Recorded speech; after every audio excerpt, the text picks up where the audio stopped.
Thank you so much. Wait. Thank you. So the Pharaoh story that she's talking about is just a short thing that says that they believe.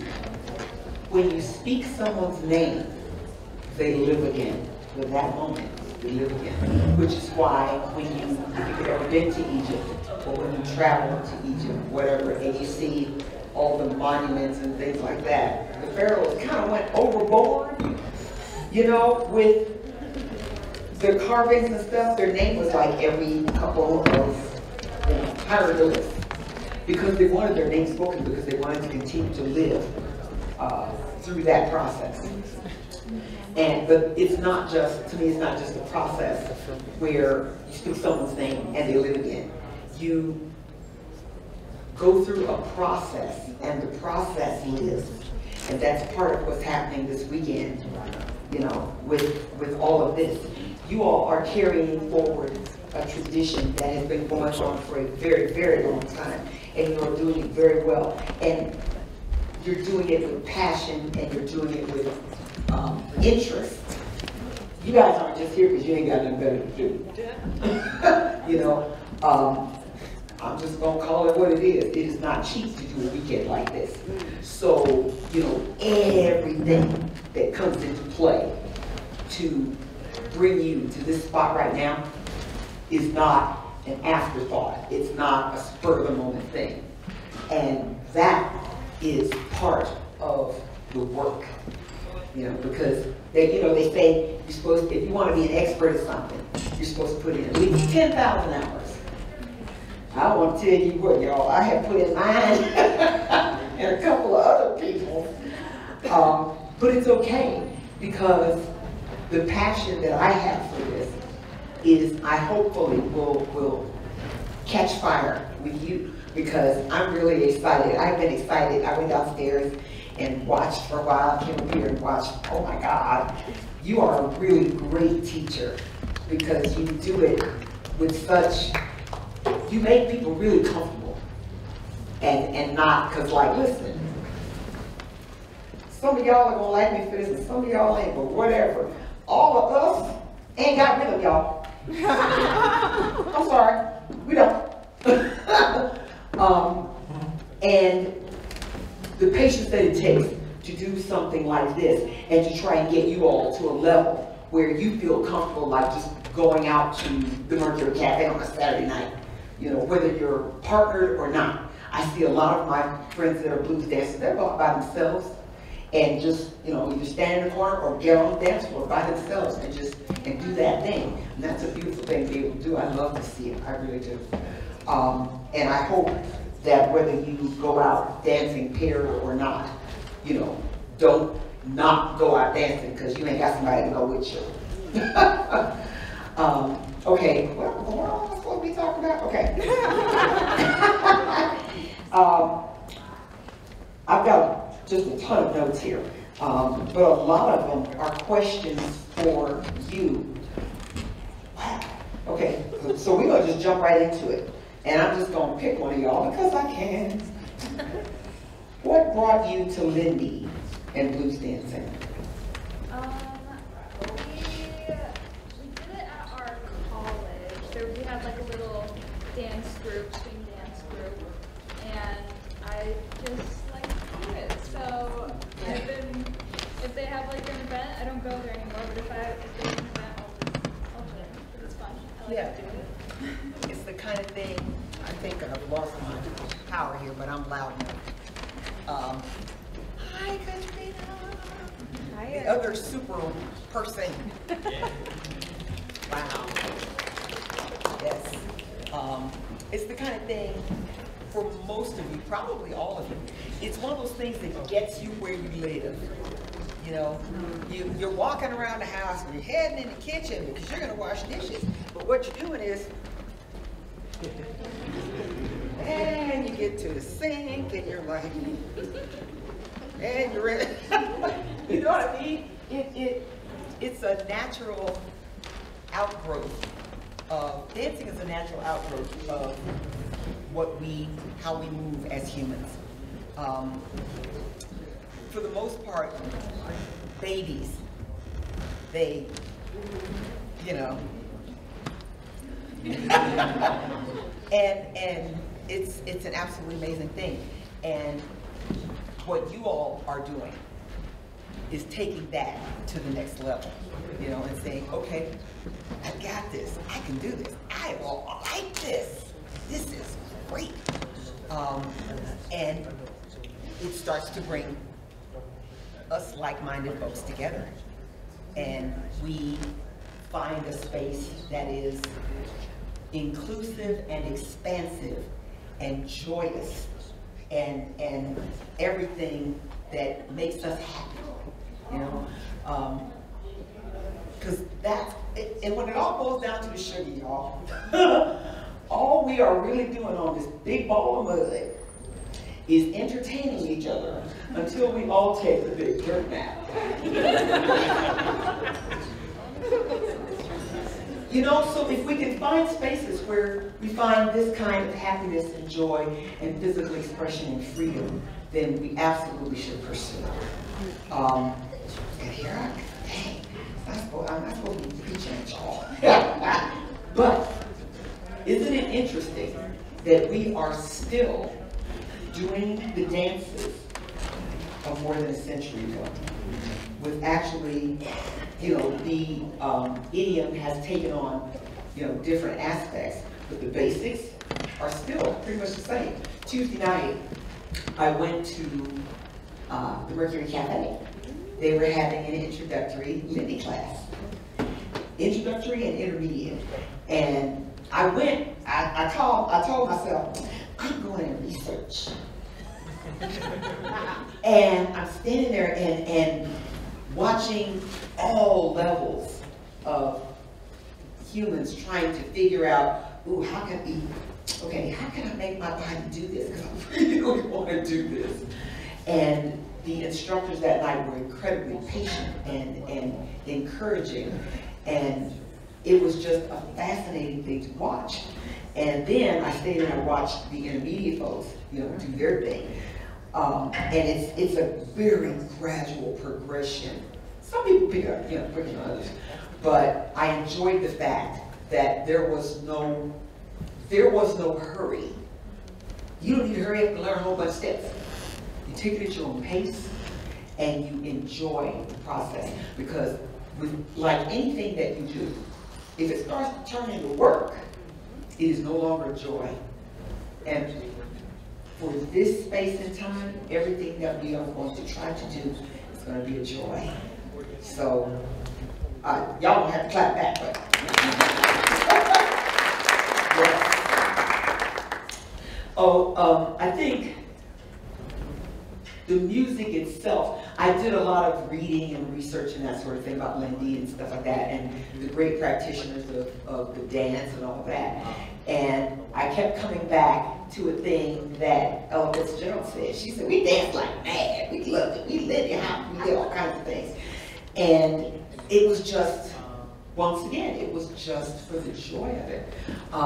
But there's also a technicality that pushes the genre forward. And it's kind of like what humans do. It's like, how far can I push my body? What can I do? What can I make myself do? What can I do within the confines of what this says I should be doing? And that's how the innovations happen.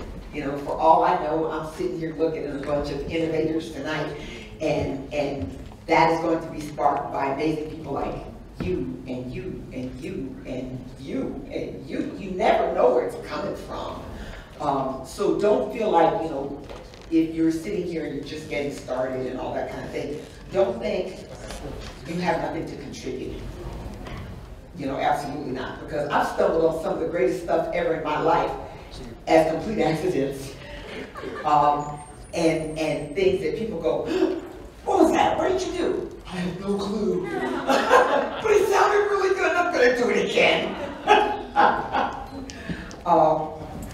So I also appreciate the fact that you all are honoring the art form and where the art form came from, and the people that put in so much work to bring it to the world and to bring it forward, because honoring where something comes from is a huge part of perpetuating that thing and continuing to help that thing move forward for generations that we do not yet know and will never meet. You never know when you're gonna influence somebody or encourage somebody. I have been in the grocery store, y'all, and I'm walking looking for canned peas, and all of a sudden something floats through my head. Listen, I talk to myself. Yes, I do. And I just started singing just off the top of my head. And one time I was in there and that happened. A lady came around the corner and she went, "Are you Erica Brown?" I said, "Do I owe you money?"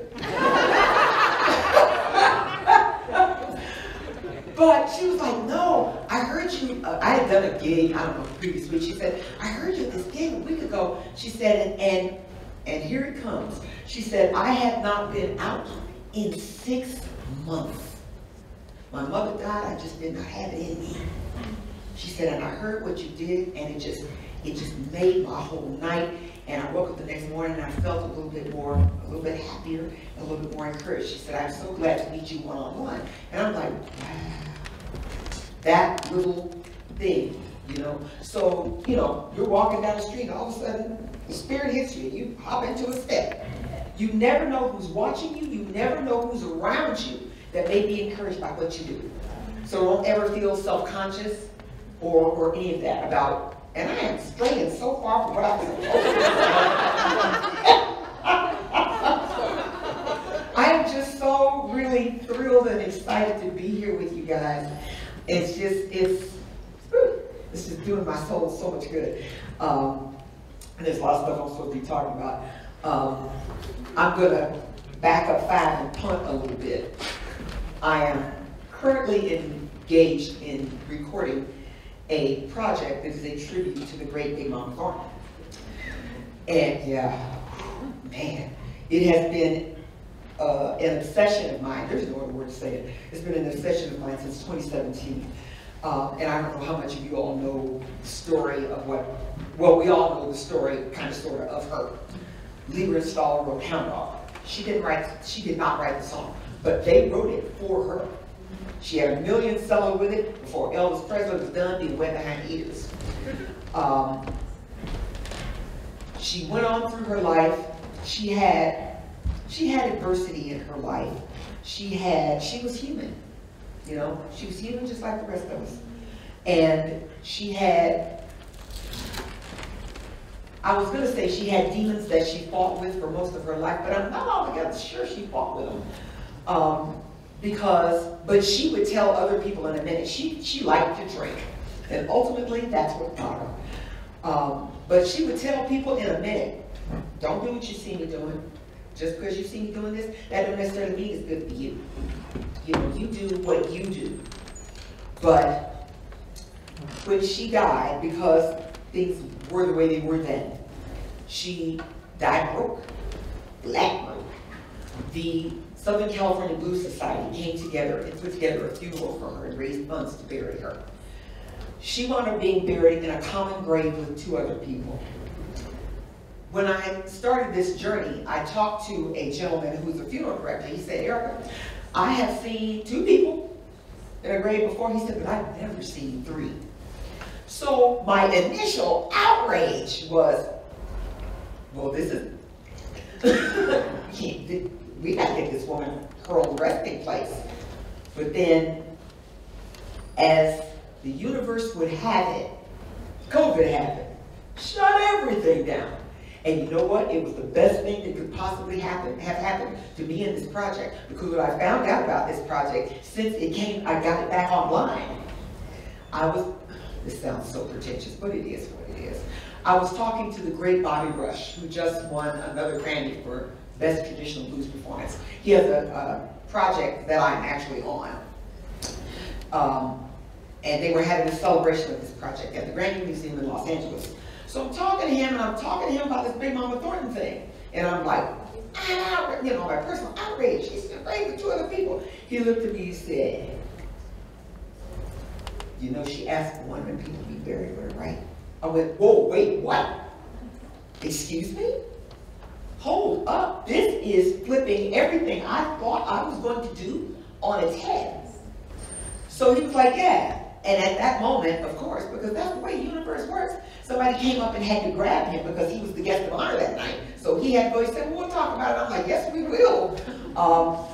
At that moment, it went from being me and my personal outrage to a forensic mystery. What is going on here that one of these two people are close enough to her to want to be in that, them to be in that same space with her? Then I marinated on the fact, after he said that if you go to visit her grave in Inglewood, California, the headstone has all three names.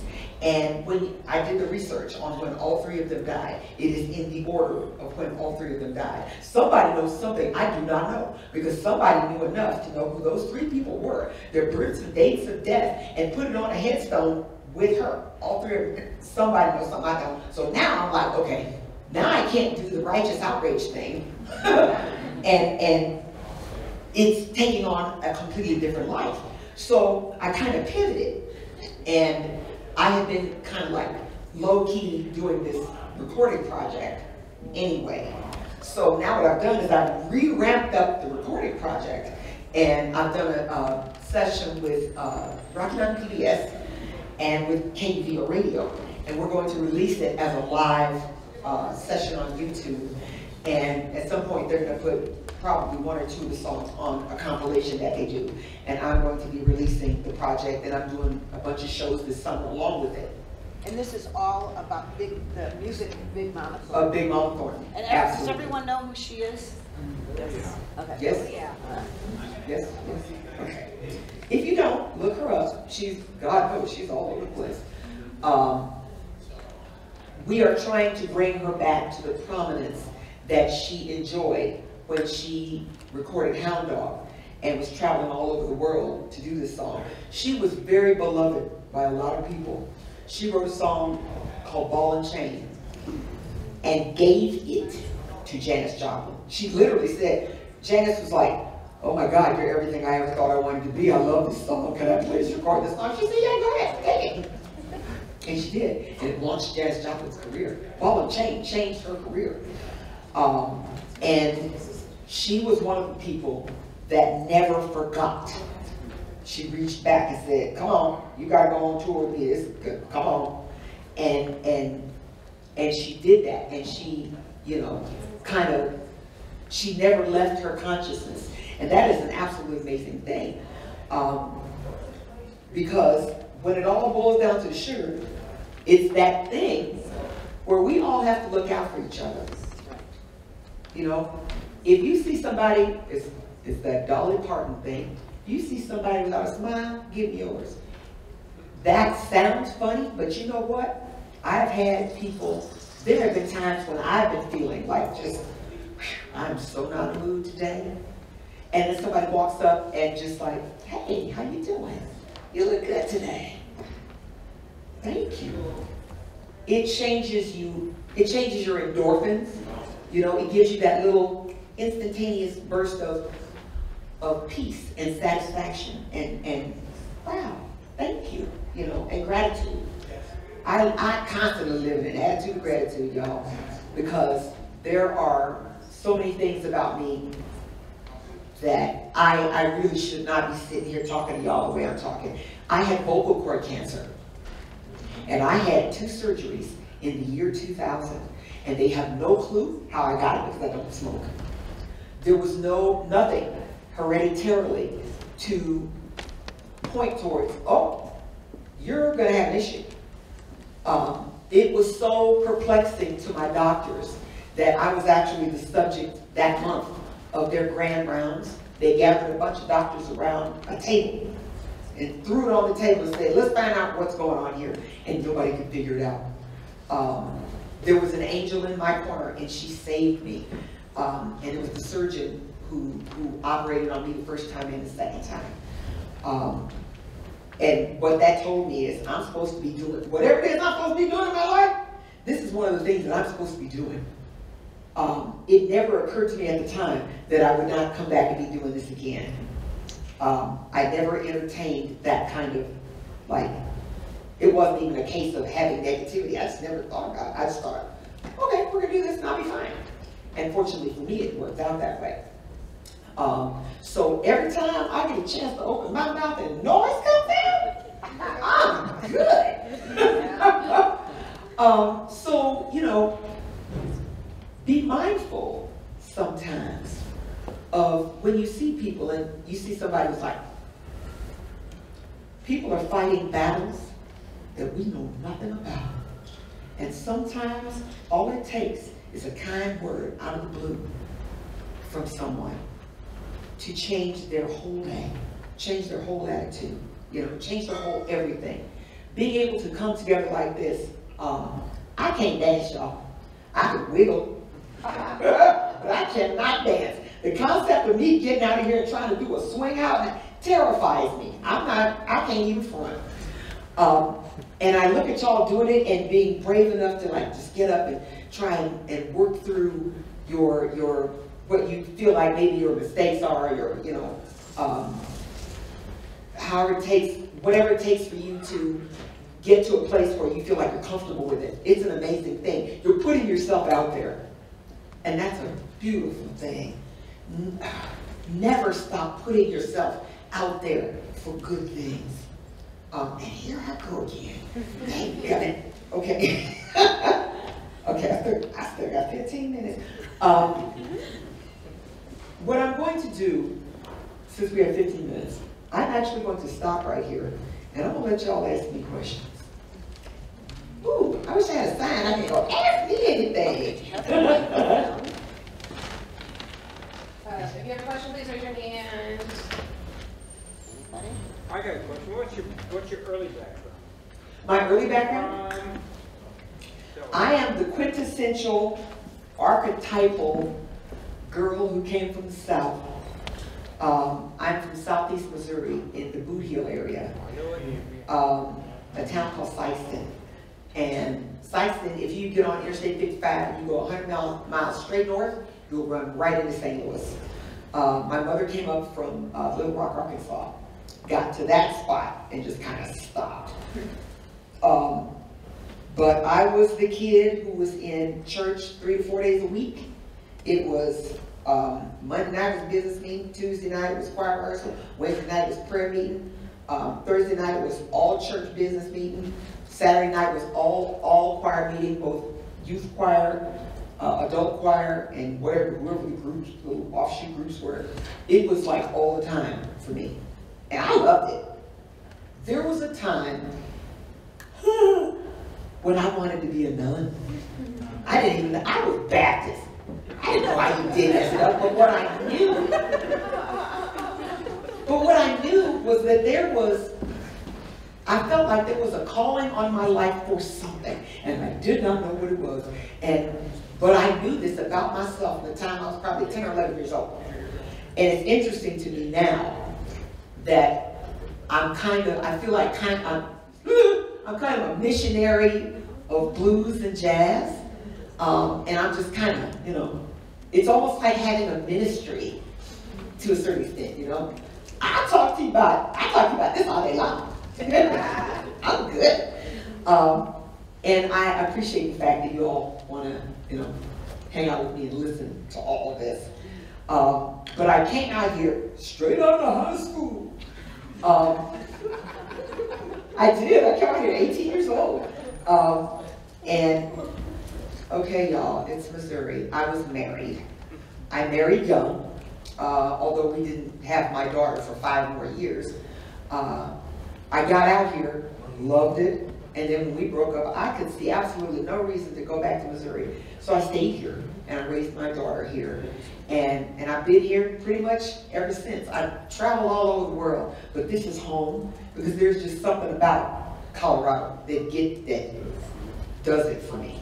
Always has, and probably always will. I wish I could afford to buy a house here. But this space that I'm in right now, I feel like this is my base. You know, anything that I do, I'm always gonna come back here. You know, I have friends, great and very famous friends, who feel the same way. Are you guys familiar with Diane Reeves? Of course. Yeah, she lives here. She just lives over Park Hill. Little house, no big deal, you know. But it is because this is home for her, and this is her, you know, her base, and everybody's like, oh, it's just Diane. And that's the way she approaches her life. She's the person that never meets a stranger. She's immediately open and welcoming and that sort of thing, you know, and she always has been to me and so many people that I know. And, you know, it's one of the kind of things where after a while you kind of stop thinking of her as like this mega famous person, because she just doesn't do it that way, you know. There are lots of people that if you kind of weren't paying attention, you never really know. Wesley Schultz, the Lumineers, you know, they have a home here. And a couple of the other guys have homes here too. And I didn't know who those kids were. I sang at Wesley's wedding. Had no clue until the reception. Because nobody told me. They just said, hey, come do this. You're going to be the first song after they say I do. So I'm like, yay, okay. And then, after it was all over, you know, everybody kind of troops toward the reception area. And I walk in and I'm like, oh, oh, this is something different than I thought it was. But they're all just such regular people, you know. And that's the thing, you know. My father used to say, baby, if I could give you any one piece of advice, be who you are. Because if you ain't, you're going to be found out anyhow. Sooner or later, lies beget lies. And you can only pile so many of them suckers up before sooner or later, it's going to topple. It's just kind of the way it works. It's the rare person that can get away with lying their entire life. And actually making like a career out of it, whatever. Because it's going to be found out. It simply doesn't matter.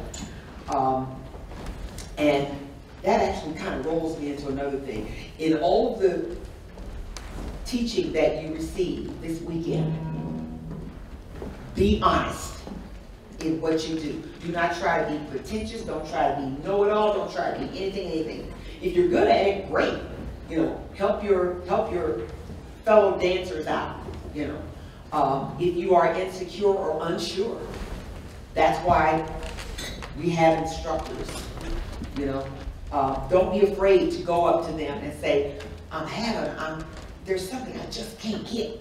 You know, because they will be, you know, they will help you.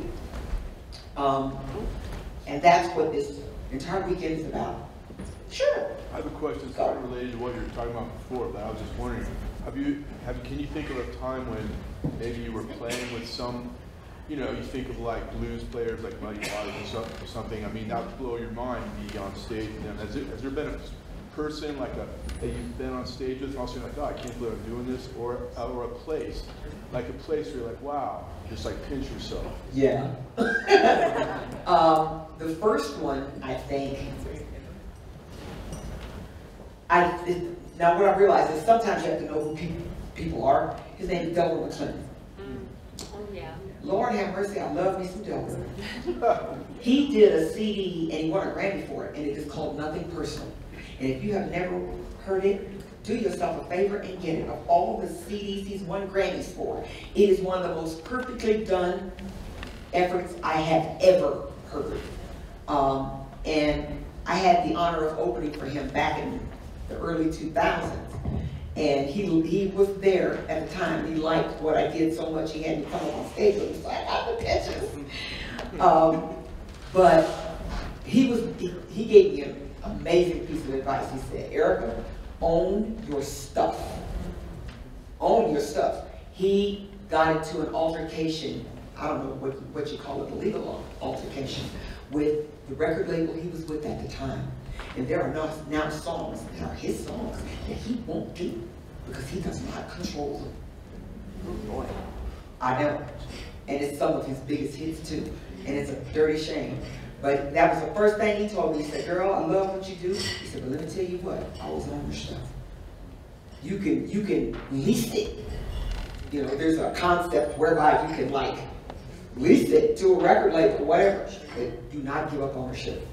And if any of y'all ever happen to invent an amazing step, a Lindy step, whatever, copyright that sucker. Absolutely. Because you never know when something's going to come back and somebody's going to go, it's happened time and again. The second one for me would be B.B. King. We had the opportunity to open for him. And before I left the stage, his manager ran up as B.B. was doing his last song. He said, B.B. wants you to stay. Don't leave. I'm like, really? Really? You think I'm going to leave? So when the show was over, you know, he's sitting in this chair, and he said, thank you all. You're all so good to us. He said, but our show would not have been nearly as amazing as it was without the young lady that came out here and gave it her all. And then he said, all I could hear was him. I've heard him say this about Bonnie Raitt. He goes, Bonnie Raitt, where are you? He goes, Erica Brown, where are you? And I'm like,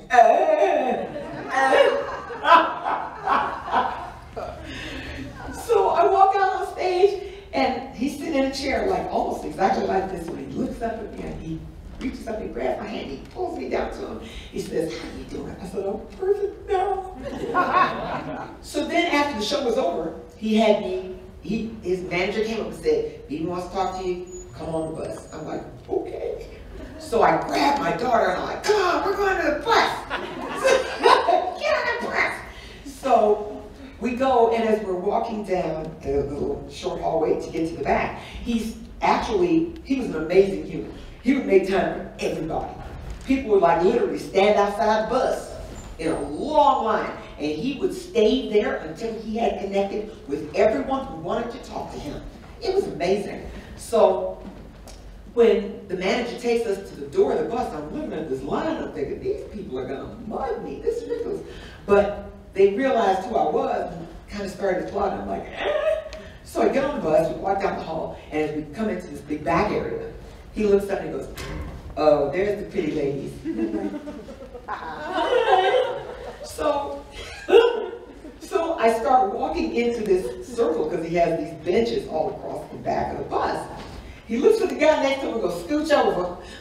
He's like, come on, sit down, Erica. So I sit down, me and my daughter sit down. And he says something that you would never expect somebody like B.B. King to say. He says, he looks at everybody and he says, these women are great. This one and this one. These women are great. He said, do you know why these women are great? And everybody's like, God, because they can sing, blah, blah, blah. He says, because they can bear children. What? Like, left turn. I never would have expected him to say a thing like that. But he understood, and he really appreciated, in his mind, the sanctity of the female. He loved ladies. And he loved ladies. And when he brought me on stage, he's like, oh, give her a hand, Erica Brown. And as I'm walking off, I turn around and I look at him, and as I turn around and look at him, he's leaning into the audience and he says, and y'all wonder why I like to tour. And I ain't married either. I'm like, what? Like, you're 80 what? But just that, that warmth and that thing, and that's something to me that I try to bring into my own life. I make time for people because you have to. People sometimes famous people have this nasty tendency to forget the fact that all of them people out there are paying their mortgage and buying their groceries and paying that car note for them and all of that stuff. Without these people, you're nothing. You're just somebody else. Appreciate that and respect that. And when you get up there and do that, I'm the girl trying to drop dead on stage, y'all. I'm trying to be singing that left high note. Ah, bam! she's gone. Because it's what I do, it's who I am, it's what gets me where I live. And if what you're doing here tonight is a genuine passion for you, like it is for Katrina and all of you, pursue that with everything you got, because it will continue to reap benefits for you as long as you do it. To say nothing of the fact that it's a great exercise. I would love to look like her. Hang out with me. I know. She has an amazing studio called Move With Ease. And if you are here in Denver and if you never checked it out, go take a class. She's amazing. Yes. What else am I? Oh, I was just going to say, I know we all need to wrap up soon. I don't know if anyone else has any questions, but we want to stay with you for. Do you have anything for us? This is going to be the first time, so everyone's here. There's swing dancers and blues dancers. Mm-hmm. This is going to be the first time they're all like in one kind of place where we're really going to be sharing the music and alternating and stuff tonight, and having two wonderful female singers on the stage at one time. Yeah. Anything for us that you think, other than just enjoy, or I don't know if you... Yeah, let it rip, y'all. It doesn't matter if every step you do is a Lindy step or not. Do your thing. Let it flow. Seriously. Feel free to come talk to me. I'm around. Let's all have an absolutely amazing time this weekend. Thank you guys all so much. I love y'all very much.